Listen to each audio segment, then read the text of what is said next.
बारे में जानेंगे। आइए देखते हैं पहला घटक जिसे हम रेसिस्टर कहते हैं। रेसिस्टर का सिंबल कुछ इस तरह होता है। हम किसी सर्किट में वोल्टेज कम करने के लिए और सर्किट में करंट कम करने के लिए रेसिस्टर का उपयोग करते हैं। यह दूसरा घटक जिसे आप यहाँ देख सकते हैं, इसे वेरिएबल रेसिस्टर या आप इसे प्रीसेट भी कह सकते हैं। वेरिएबल रेसिस्टर का सिंबल कुछ इस तरह होता है। सिंबल को देखकर आप कह सकते हैं कि पिछले रेसिस्टर और इस रेसिस्टर के सिंबल में समानता है, लेकिन यहाँ अंतर यह है कि यहाँ एक तीर का निशान है। तीर का मतलब है कि यहाँ प्रतिरोध का मान बदला जा सकता है।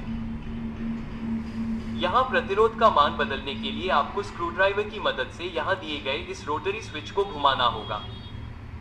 जैसे जैसे आप घुमाते हैं, प्रतिरोध का मान बदलता जाता है। तो इन दोनों रेसिस्टर में बस इतना अंतर है कि उस रेसिस्टर का मान निश्चित होता है और इस वेरिएबल रेसिस्टर का मान बदला जा सकता है।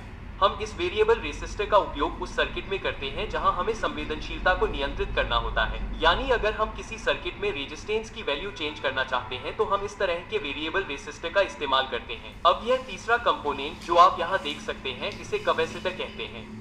कैपेसिटर कई तरह के होते हैं और यहाँ जो तस्वीर आप देख सकते हैं, यह इलेक्ट्रोलाइटिक कैपेसिटर है। अब कैपेसिटर का सिंबल कुछ इस तरह होता है। दोस्तों, कैपेसिटर जिसे आप यहाँ देख सकते हैं वह पोलराइज्ड कैपेसिटर है। पोलराइज्ड कैपेसिटर का मतलब होता है कैपेसिटर का एक टर्मिनल पॉजिटिव होता है और एक टर्मिनल नेगेटिव होता है।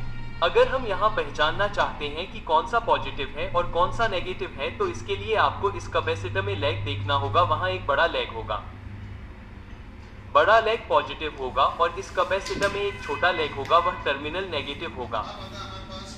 अगर इस कैपेसिटर में दोनों लेग बराबर हैं तो इस कंडीशन में आपको ये स्ट्रिप देखनी होगी। यह ग्रे स्ट्रिप आप यहाँ देख सकते हैं, इस स्ट्रिप पर नेगेटिव साइन है। इसका मतलब है कि यहाँ ये लेग नेगेटिव है और दूसरा पॉजिटिव है। अब इस कैपेसिटर के इस्तेमाल के बारे में बात करते हैं। कैपेसिटर का इस्तेमाल हम फिल्टर की तरह करते हैं। यह हमारे सर्किट में होता है। अगर कुछ नॉइस है तो इन नॉइस को कम करने के लिए हम कैपेसिटर का इस्तेमाल करते हैं। जैसे आपने देखा होगा, एक्ट को डीसी में बदलने के लिए हम डायोड का इस्तेमाल करते हैं। अब डायोड जो एक्ट को डीसी में बदलता है, उसमें कुछ आवाजें आती हैं, यानी उतार चढ़ाव होता है। उन उतार चढ़ाव को कम करने के लिए हम इस कैपेसिटर का इस्तेमाल करते हैं। दोस्तों, अब यह कंपोनेंट जिसे आप यहाँ देख सकते हैं, हम इसे सिरेमिक कैपेसिटर कहते हैं।